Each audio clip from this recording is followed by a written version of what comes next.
you see, but this is interesting now. So we've got a Liverpool team at the moment that are walking our league. They're the European champions and they've been to the final for the last 2 seasons. Yet, it isn't your default thinking to think that they can go and get a player like Mbappe. It's interesting that it is. You know what I mean? Yeah. Liverpool may not be that big out here because it's not. You're still thinking, can they? They maybe need to do it for another season. Is basically what you're saying.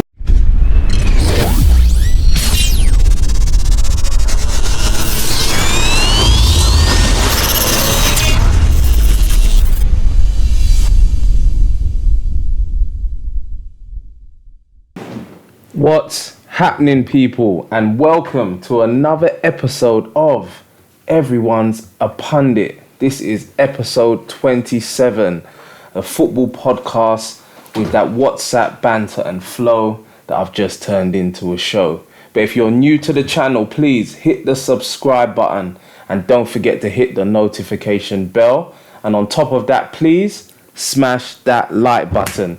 I want to try and get to 50 likes on this video, please. Don't think we've ever got to 50 before, so try and help us get there, all right?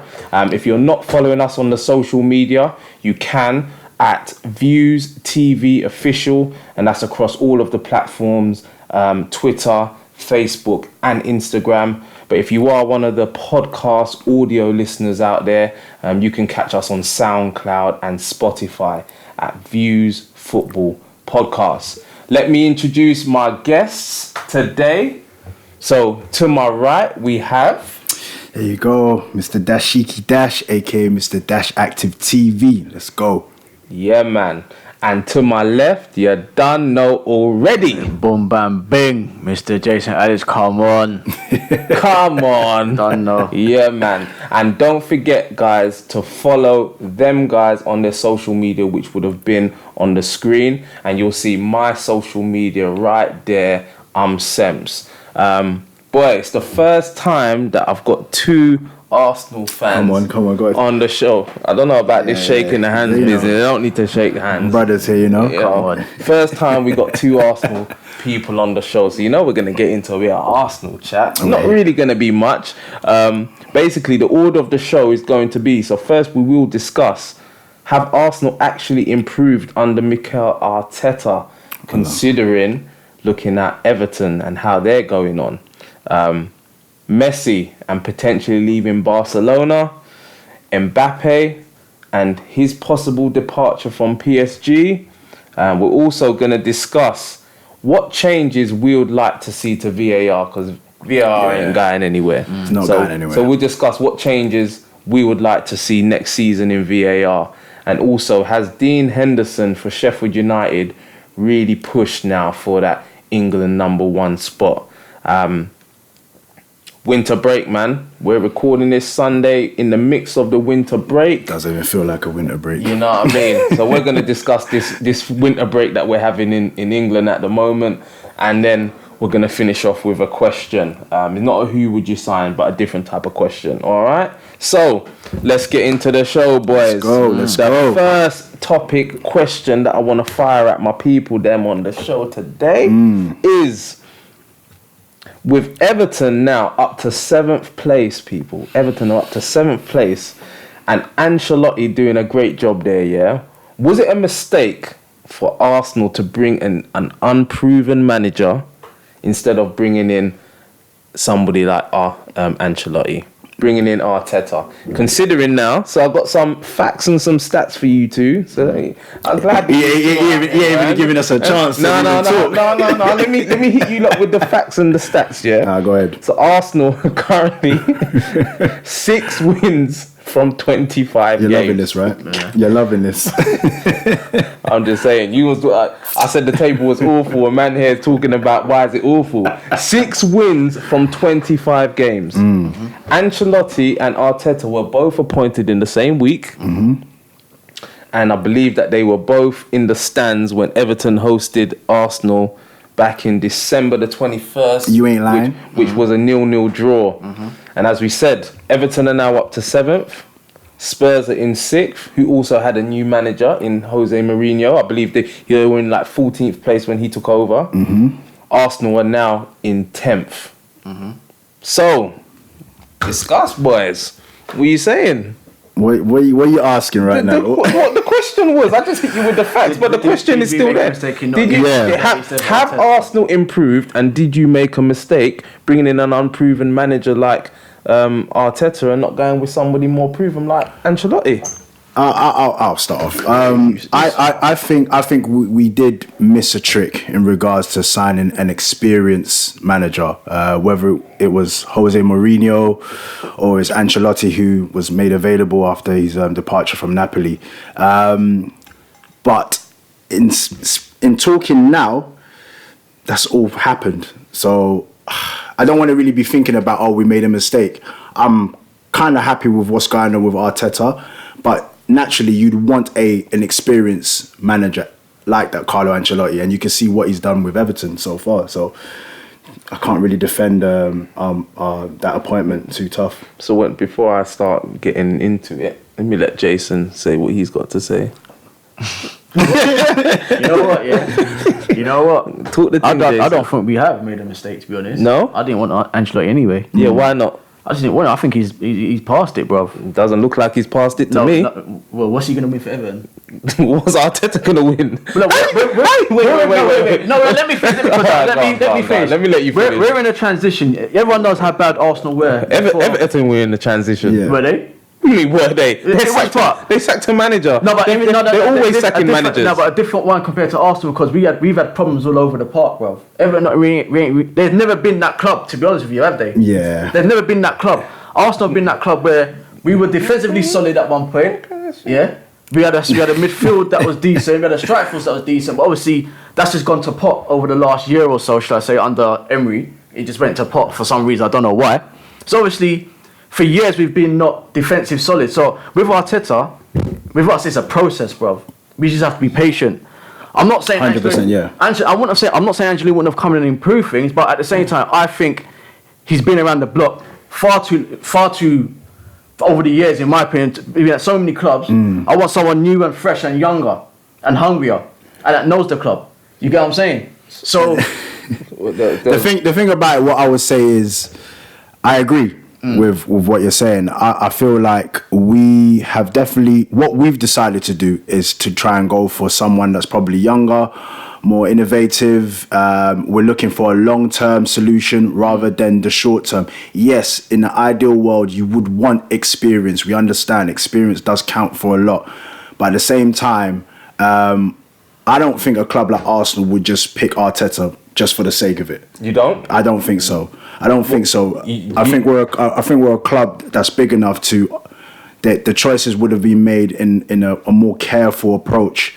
Wait. Do you really think that, given the way Emery was there for so long and then he got sacked and then you still didn't have a ready replacement at the time, then Lundberg's come in, probably looking to be more of a long. Who said that? Who said it wasn't ready? Well, I'm saying that. No, because. And can you say otherwise? I would say in the sense is that we took our time in terms of who we wanted. I'm sure there would have been a strong number of candidates that were available. You're sure? You're saying we've seen no evidence to suggest that. At the same time as well, there's no evidence to suggest that we had direct links with Ancelotti. He could have. Oh no, I didn't say that you had direct links with Ancelotti, but the way that all unfolded at that time, that seemed very much like Lundberg's come in as an interim manager. That didn't work. Now that our hand is forced. We need to make a change quickly. I don't think so. I think it's in a sense where they took their time to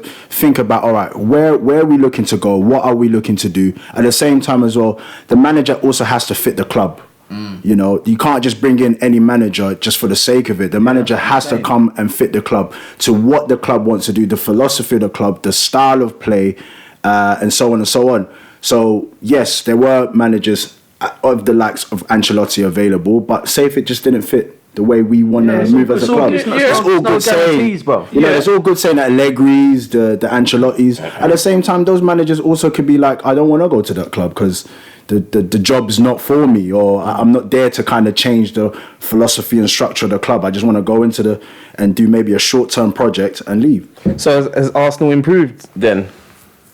I think we have. Since defensively, we have. Defensively, we have. Solid. We're not getting opening up on the counter attacks anymore. Yeah, like we used to. Yeah, that's you can blatantly see that. Like you said, defensively we're a lot better.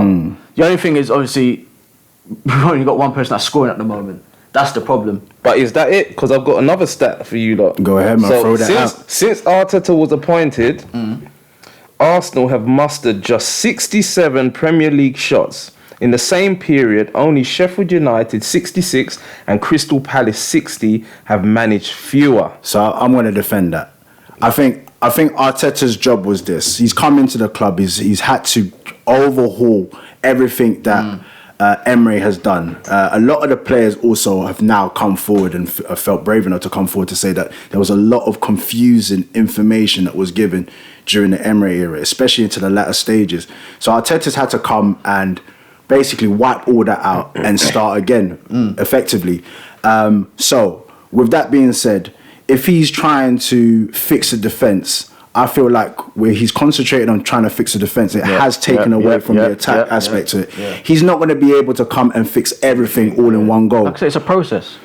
But but this is football, and I'm sure when he's come in, the board haven't said to him and said, hey, we're all right with not winning football matches. You need to win football matches, right? Yeah, of course. So when we're looking at Everton now, as we said, Ancelotti's coming at the same period, and Everton are now up to... How many points are Everton ahead? It's not going to be massive because we know 5-0 with a game in hand. So it's not a huge difference. But as we've said, Everton aren't the club like Arsenal. So if Ancelotti's able to do what he's done with that Everton team, and let's talk about Arsenal, you've got your likes of Aubameyangs, your Lacazettes, your Ozils, your Pepes. I'm not even, you know what? I'm not even disputing that because as I started my statement was like, experience does count for a lot. You know, I'm not. You wouldn't even be surprised at the fact that Ancelotti is doing well because he's an experienced manager. He knows what he's doing. Are we, as Arsenal fans, are we looking for the short term? Or are we looking for the long term? Because for now, it could be, it could seem like, Arteta's not really doing well. Spurs also 6 points ahead of you lot as well. With Jose Mourinho. So experience does count. We're not disputing that. I wouldn't sit and be like, to have an inexperienced manager is okay. But in saying that, I think the project that Arteta has at Arsenal is something that probably suits him more in terms of the long term, being a young manager, someone that's going to be waiting out. And I think that the board also are considering the fact that they want someone long term. They don't want to just chop change managers. That's not really the Arsenal way, especially coming from the fact that we've had Arsene Wenger for 20 odd years.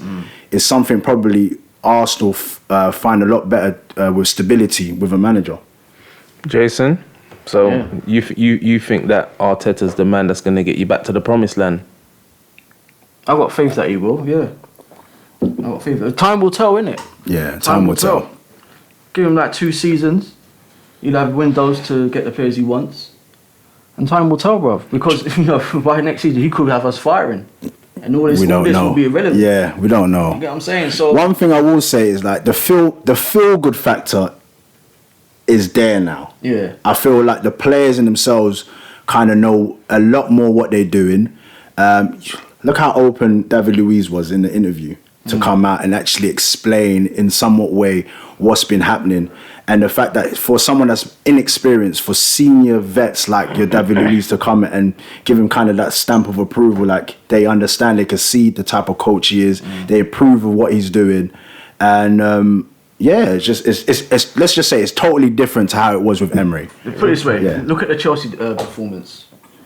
Do you think if that was under Emery, we would have came out with a draw with that game? Yeah. But you may have though. We again, it's hindsight. Not even hindsight. It's just ifs and buts, isn't it? We don't know. We really don't know. I hear that, but let's look at the games where you should have won when you haven't won. Because I understand you lot keep drawing games. Yeah, we need to turn them games into wins. Exactly. Yeah. So we need so to. we can't say that it's all, which I don't think that you are. But I'm saying that there are still clear issues there, even with Arteta. No, I know what it is. It's just not enough people are chipping in with goals. That's all it is. Bro. Are you creating enough chances? I don't think we are either. Yeah, I don't think we are clear. Because you just said that it's people are not chipping in with goals. Because it's only Aubameyang that's really scoring. Yeah, but are you creating chances for the other players? People have had chances to score. They're just not taking them. I said, yeah, you creating enough chances. I just said people are not scoring. We can't talk about creating. Look, Lacazette's had chances. He hasn't scored them. What chances Lacazette had? Yeah, the chance against Yeah, he's had a few chances that he's not putting away. We're not talking about one chance. You know, No, this is what people label with Man United. Is you can't talk about having one chance and then No. We're definitely not saying miss chances. You need chances. He's had more than one chance. Yeah, Lacazette is definitely in a position where you can see that the chances, a striker that's got a lot of how can I say it, is in form or it's just you know what I mean. He's not taking it basically, so he's not taking his chances. So yeah, I reckon he's in a position where he's taking his chances. So Lacazette. Your main striker at the moment, pushing your other man who is your top goal scorer out wide. Is that not a manager issue there?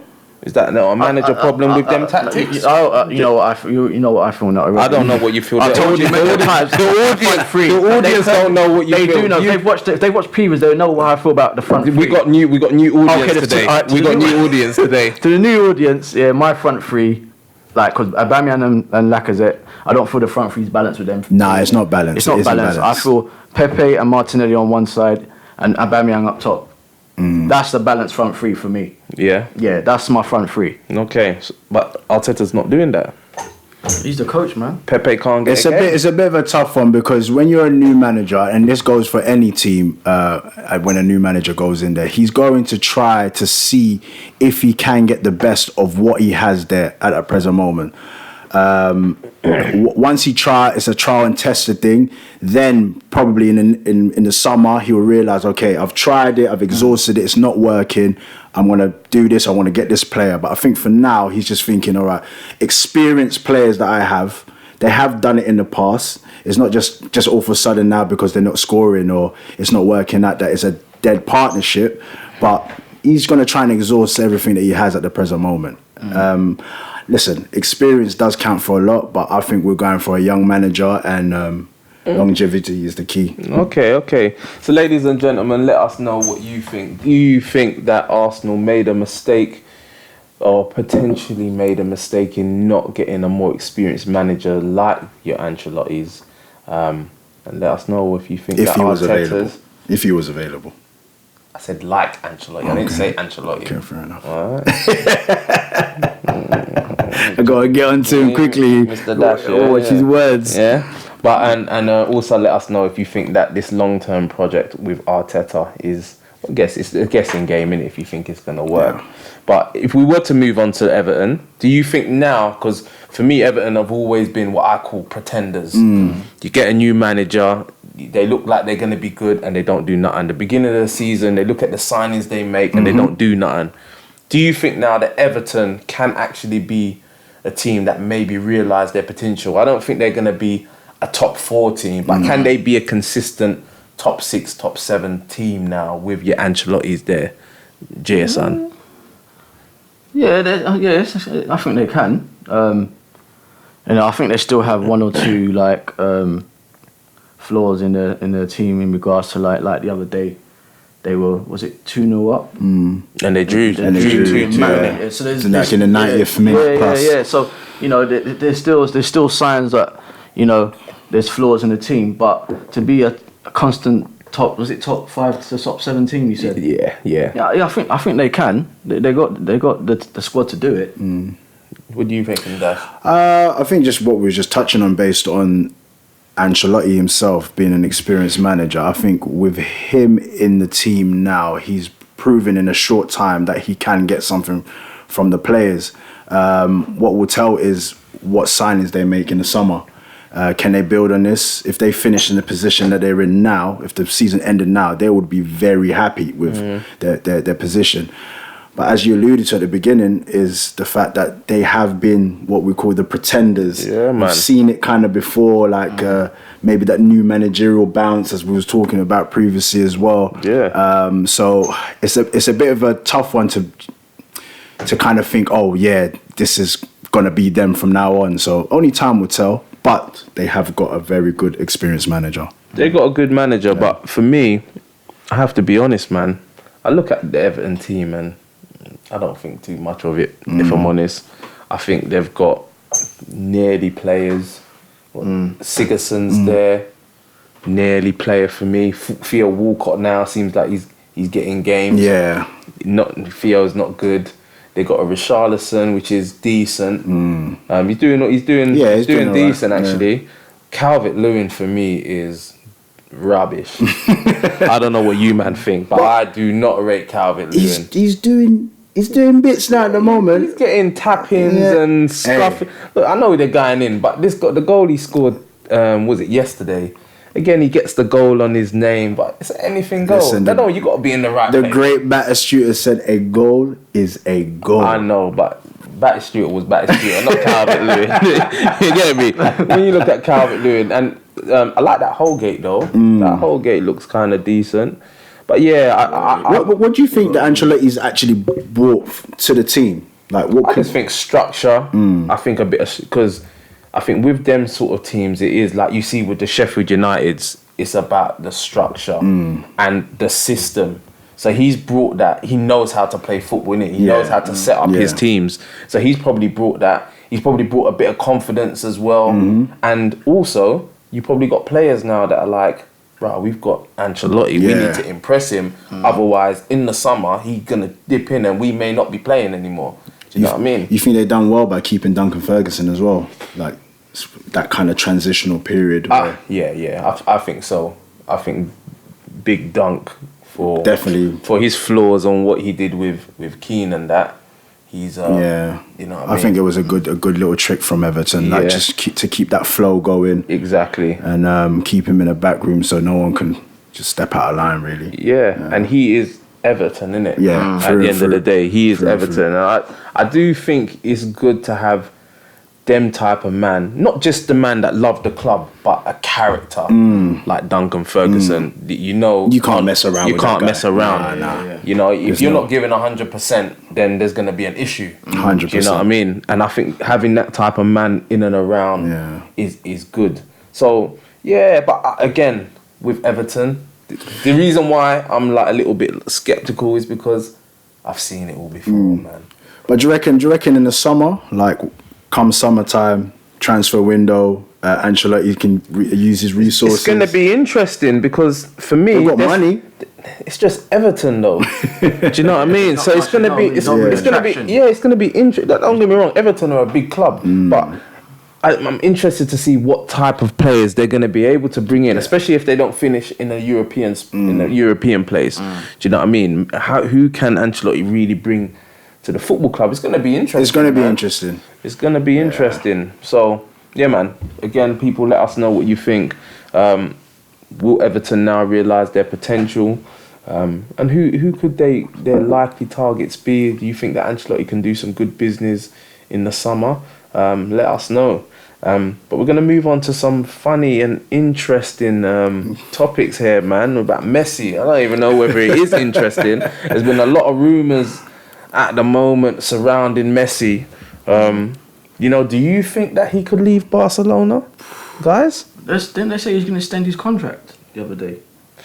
I've been hearing the links to City. I've been hearing even some nonsense links to Man United. I don't think he links to Juventus. It's definitely the first time that we've really heard these that's type of rumblings and talks. Haven't heard it all any time before. Even when it was that it did come out that he has the ability to leave when he wants, but obviously he has to give them notice by May or something like that, right? But even at that point in time, you didn't hear anything as powerful as this.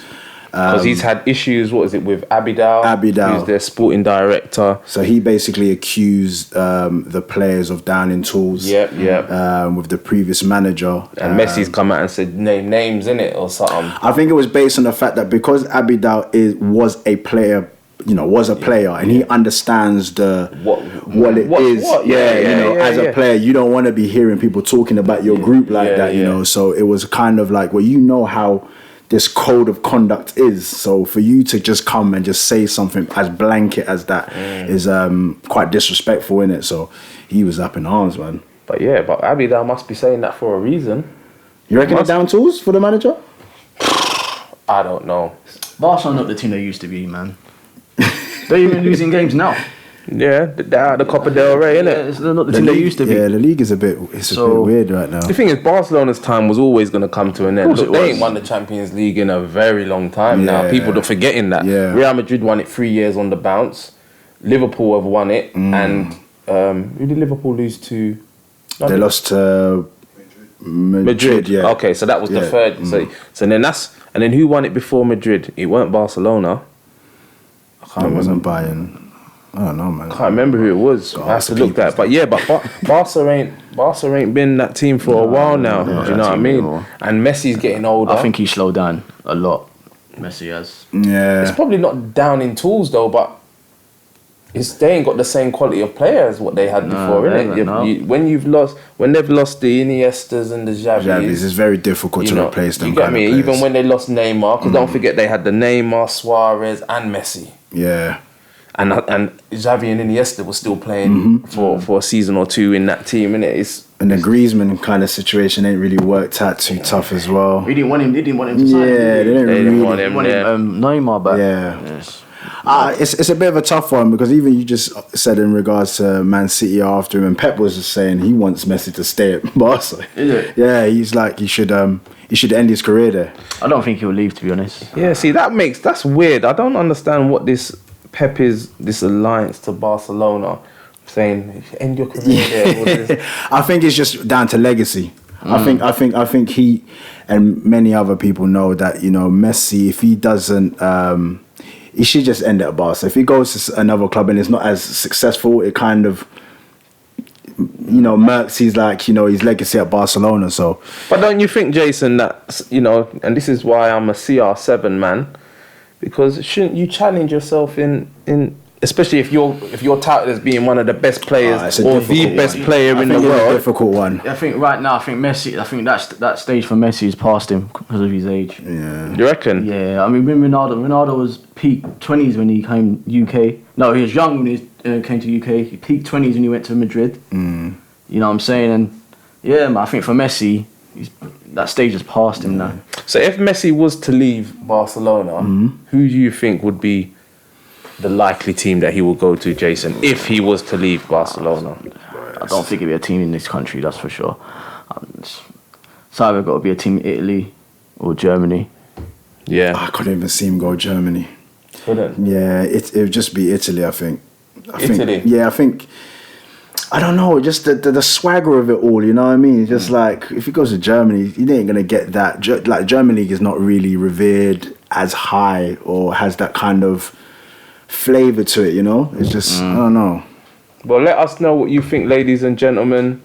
Do you think Messi could leave Barcelona? And if he does, who do you think he will go to? And also, I've just seen that Barcelona were actually the team that won it before Real Madrid, so they're 5 years. Yeah. So, Mbappe is also in that type of thing at the moment. There's been a lot of rumours as well surrounding Mbappe. So, ladies and gentlemen, do you think that Mbappe could leave PSG?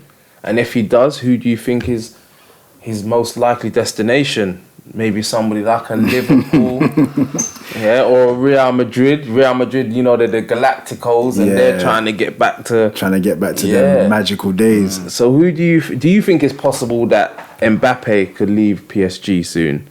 Me personally, I think that's highly likely now. Yeah. That Mbappe is going to try and up the levels, make that step up, and it's probably, for me, looking like a Real Madrid type of move. Boy. Do you think these things always coincide with when they have arguments?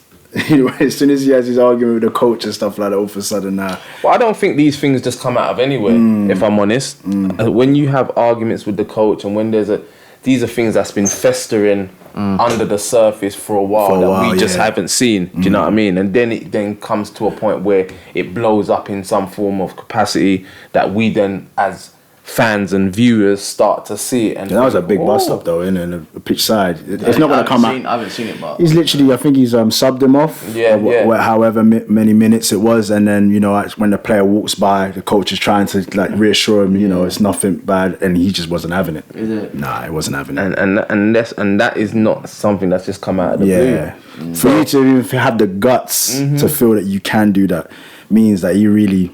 But see, people say that, but I think in this day and age, some people say the player's not bigger than the club. I just think that's just nonsense, man. Like, we got to understand now that in this day and age, with the money that these footballers are being paid and their presence now, 100%, as much as their icons and the shirt sales, and they are massive assets that they can now walk around and talk about. I don't want to do that. In this day, when you're a player like Mbappe, do you know what I mean? When you're a Neymar. In this day and age, we look on our phones, you see how many followers you got, Exactly. you see the numbers. Yeah. So it's easier for players now to recognize, I'm a big deal here. Yeah, when you're them type of player, I'm not talking about your Shawcross and them man there. high caliber player. I'm talking no disrespect to Shawcross. No, I'm not this. You've had a good career. No, not even this. But I'm just saying, when you're them man there, you can say to your manager and be like, because look, was you that type of guy? I weren't that type of guy. But hey, I've been. Was you that type of guy? No. I've been substituted before, and you weren't having. And being like, I should not be substituted, and I ain't happy. Definitely. Do you know what I mean? 100%. I might have shown a bit of dissent from time to time to the manager, and I ain't even getting paid millions. So you know what I mean? You know. I know. Where would he go though? Liverpool. But I know. Who's he going to replace? It's possible, but I reckon it's a Real Madrid thing. Yeah, I reckon it's a Real Madrid. They need a striker anyway, because they need to replace Benzema at some point, because he's old now, isn't it? So I think the glamour of it would be a Real Madrid. Real Madrid, yeah. I think if Liverpool are able to even infiltrate that deal in itself, it would be based to what they've been doing in the last 2 seasons. And if they went into the following season and they were still just up in the levels again, then I would see the likes of Liverpool being able to take that. But in terms of the glamour of it, in terms of everything that comes with the whole show, the whole shebang, it's definitely Real Madrid. But you see, this is interesting now. So we've got a Liverpool team at the moment that are walking our league. They're the European champions, and they've been to the final for the last 2 seasons. Yet, it isn't your default thinking to think that they can go and get a player like Mbappe. It's interesting that it is. You know what I mean? Yeah. Liverpool may not be that big out here because it's not. You're still thinking, can they really? They maybe need to do it for another season. Is basically what you're saying. Do you think it's just a case where? Go on. I was going to say, do you think it's just a case where the way Klopp builds his team, it isn't directly that you think that they're associated with those big players? Because he goes for players that he wants to develop further. Although Mbappe is young, can still be developed, but more like no-namers, and then to develop them rather than straight away your Mbappes, your Neymars, those type of players. Yeah. I don't know if that... That's a good point. That's a good point, because you can see the type of players he's got with your Robertsons, your Wijnaldums, even your Jordan... Jordan Henderson was there before. Already. But so Firmino's... Yeah, Fabinho... Like, you can see them type of players. They're not your world beaters. Do you know what I mean? But he's been able to build them up, and now they are world beaters. Yeah. Do you know what I mean? What do you reckon, Jay? Yeah, I think with the Mbappe thing, I think that I do think Madrid is probably be more of a destination. I think money plays a part as well. All that, and Real Madrid, they got money, man. So I put it this way: if Liverpool was in Madrid, let's say, it doesn't sound right, but let's say Liverpool was a team based in Madrid, they would easily grab him, considering what they're doing already. But I think here, because of the lifestyle, you're saying because it's cold in Liverpool. Lifestyle, no. I'm talking about the UK, the lifestyle in the UK and stuff. It's not the same as Real Madrid, like you said, Spain. The glamour of it. A player like him, that's never played in England before. Yeah. You get me? It'd be a massive shock to him. He's only French though. Yeah, but still. It gets cold in France too. I think it's the glamour of it. No, but you got a chance to play in Madrid where the weather is completely different. I don't think that's. I think that's a weak. That doesn't. I think it's the glamour of it. I think with Madrid still holds. Listen, we can't deny it. Your Barcelona's your Madrid. When they come calling, there's no player that can really resist. That. So what we're saying basically is Real Madrid are a bigger club than Liverpool, and they're still a bigger team and a bigger club than Liverpool. They've got more of a pull. I think they will have more of a pull than Liverpool. Yeah. Interesting, and this is basically our English champions and they're the European champions. Yet we don't think that they've got a big enough pull. What do you think, ladies and gentlemen? Do Real Madrid have a bigger pull than Liverpool? But do you think that Mbappe can move on, or do you think it's likely that he could move on from PSG? And where do you think his likely destination would be? Let us know in the comments below. And also, if you're still watching and you haven't yet hit the like button, hit it now. Thank you very much. VAR. VAR. Ain't going away. VAR. It's funny though, because some of the VAR decisions that we get annoyed about is not actually VAR. No. It's the rules. It's the rules. Yeah, I was going to touch on that. Yeah. I.e. your handballs and that. That's not VAR when we're getting all of the controversy. It's the rules. Where we are getting the issue is VAR and, clear and obvious, the referee's interpretation or my man in Stockley Park's interpretation of what it is. That's where I think VAR is really... Then we've got the VAR offside issue. Oh, man. But again, is that VAR or is that the rules? Do you know what I mean? So what do you reckon? Jason, what would you like to see from VAR next season? I like to see a change in like the minimal offside rule, man. Like, you can't give a player offside for his toe, bro. Come on, man. Knees, toes. Yeah, you can't be doing that. It's like the armpit rule now or something. Yeah, you can't be giving offsides for stuff like that, man. Like, because it spoils the game. You know what I'm saying? It spoils the game. Like you said, I know certain times it's the rule, like the handballs and whatnot. Fair enough, I get that. But my issue is just when they give offside for the littlest things, bro, the millimeters. I think to yourself, are you serious? Yeah. Yep. That's my issue with it. So that's your biggest issue. Is the offside? Yeah, that's my biggest issue with it. Dash. For me, it's just like what you said. I think the laws in the game does not accommodate the VAR itself. I think the laws of the game need to change in order for VAR to be effective. With that being said, as well, in addition to that, is the way it's used. VAR. They need to find a quicker way of using it.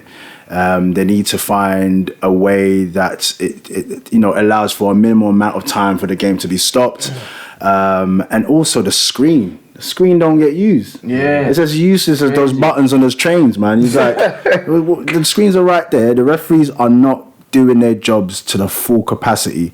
I think referees still need to be able to ref the game.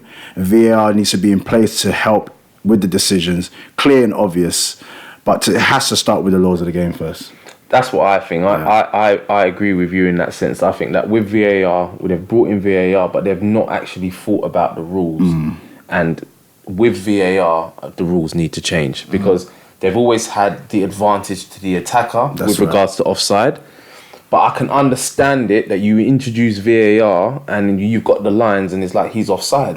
So I think that now, there's teething problems with anything in it. So now you look at that in the summer and you say, now we can say it needs to be X amount of space, whatever they'll measure it in offside. That's what, and then again that'll be clear. Yeah, he's this amount. That's right. Do you know what I mean? What would you deem as offside? What would be your favourable thing as offside? What would be acceptable? Look, it's with the leg, innit? The leg is what you can score from. But I think they just need to, I don't know how much it needs to be, but I think that you just need to be more in front than just the millimeter. I always say it's just your feet positioning. Just leave it as that. I know you can score your head, your shoulder, whatever, but as long as your feet is on side, then just leave it as that. I agree with that. Because this man like Peter Crouch will have a size 18 boot or Carnu, and then they'll be deemed offside. You know what I mean? And yeah, it's just a crazy one for me. Yeah, I agree with that. But also the handball rule needs to change. I think that's a big thing. Harsh, man. And the thing is, it seems to me that they've been up and down with this because in the beginning of the season, I think it was when City played Spurs. I think it was, they scored a goal.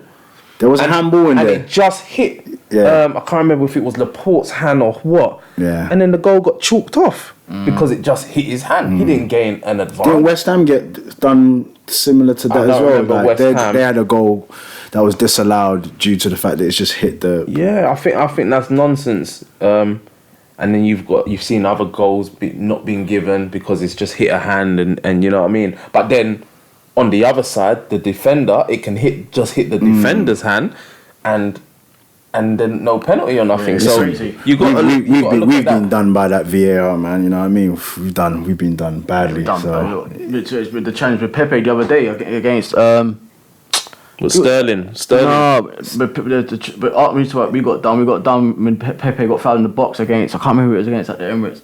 And they didn't give it. They didn't give it, yeah. I was like, how Socrates as well. Yeah, they didn't give his one against, I think, Crystal Palace. Yeah. So VAR, but also as well with the penalties. So we've seen on occasions, even Man City against West Ham, where Aguero missed a penalty, keeper was off the line, took it again, then he scored. But then in the Spurs game the other day, Hugo Lloris was off the line, right? Hugo Lloris was off the line, but then they don't retake it.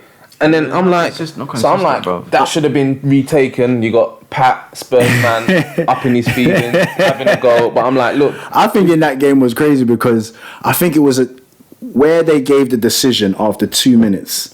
It was a downhill spiral from there in terms of giving proper decisions. Yeah. Because I felt like they were all over the place. So it's just like, they don't want to give this because they've already given that. We're not going to give this.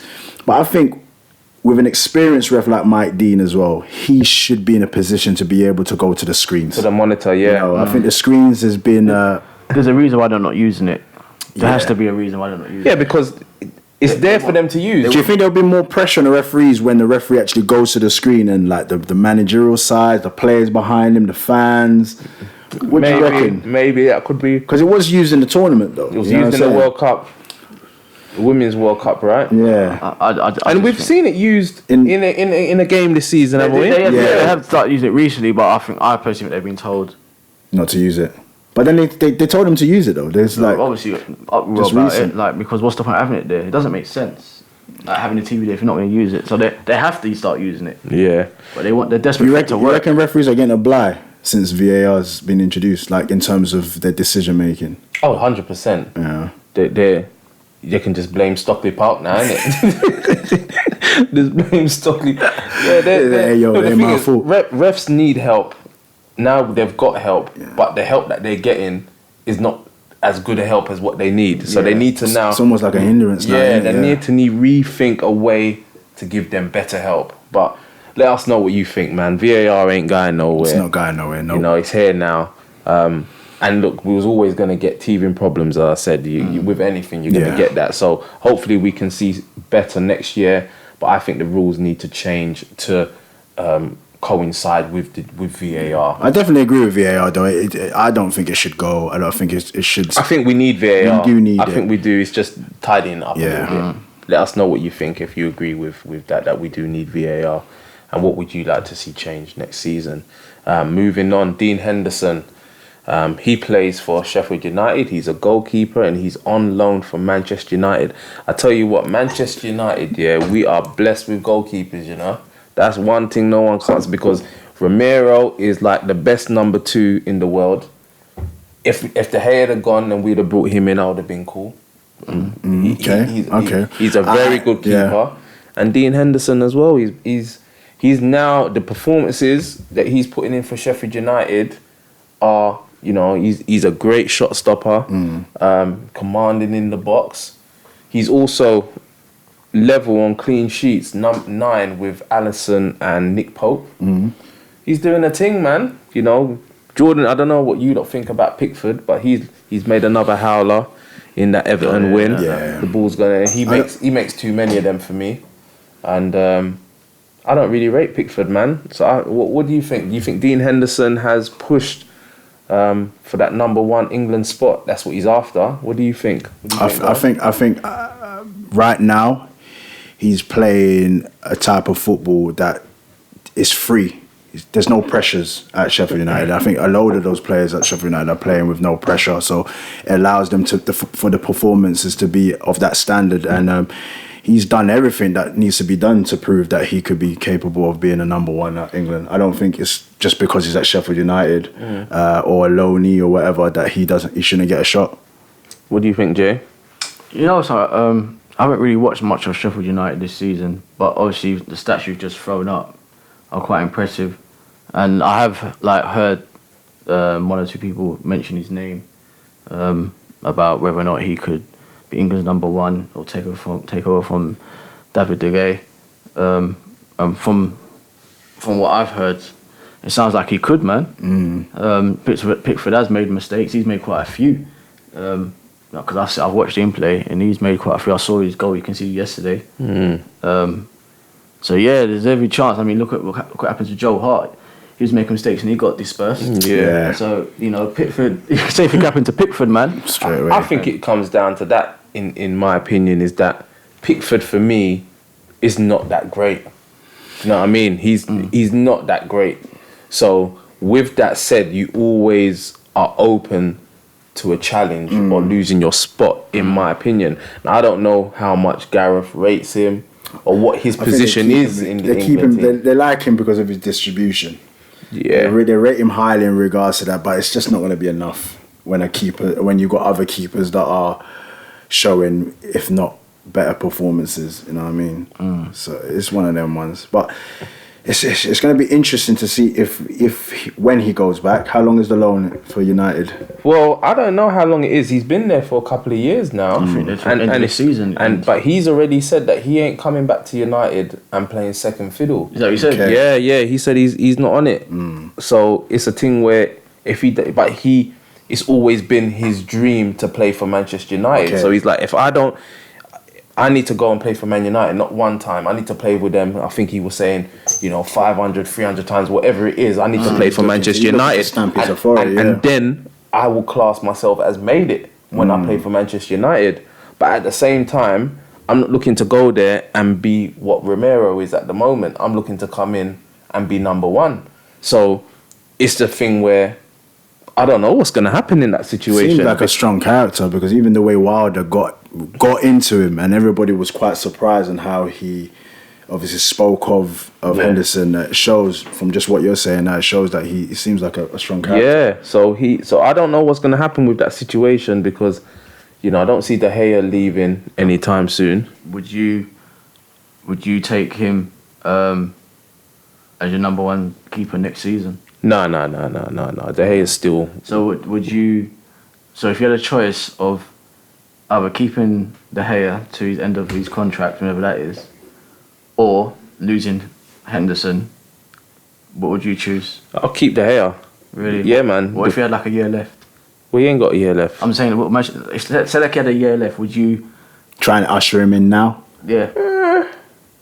Yeah, if De Gea had a year left on his contract and he's looking like he's potentially going to leave, I don't know, we made all of the noise to keep him when we have got a Dean Henderson, for example, and we do have a Romero, which is good. Did we need to go and splash? Because he's the highest paid player in the Premier League, David De Gea. He's what? He's the highest paid player in the Premier League. Is he? How much is he on? He's on like 350, 400 bags a week. Jeez. There was something leaked the other day that was saying he's the highest paid player in the Premier League. Goalkeeper, Yeah. Wow. So did we really need to do that when we've got that quality? But whilst we do have, because for me, I think the goalkeeping position is not like your striker position. Don't get me wrong, it's great having De Gea, but as great as De Gea has been for the last few seasons, we still ain't won no league. Yeah, do you know what I mean? He's just kept you. He's just kept you in it. He's kept us in it in games. Yeah. So I think you can lose a bit of quality and replace someone not as good but still good and still be, because you still got, your keeper wasn't Leno. it? Not Leno. Who did you have? Chesney. Yeah. Didn't he go Juventus? Yeah. You know what I'm saying? But he ain't anything special, but he can go there and win titles though. Yeah. You know what I mean? Saying. So before I would have said bring him in, but now we've got De Gea and we keep him, man. because he is quality. Is there an option to buy for Sheffield United, or is it just a case where... I don't think there is. I don't think, but they can buy him though, innit? If he's not gonna, because it's only so long we're gonna be able to keep loaning him back. He's already made it clear. So what about the pressures of if he was to go back to United and be number one? Yeah, that's a good point that you made there about the pressures. Because Sheffield United right now there isn't a magnifying glass on him. Yep. For whatever mistakes that he could make. Yep. If you make one clanger, at United, and the whole shebang is on you. So yeah, it's a bit similar to like when De Gea first came to United. At his previous, it's like you wouldn't notice the mistakes he's making or whatever. You're just considering, this is a very young goalkeeper, is very good, fresh.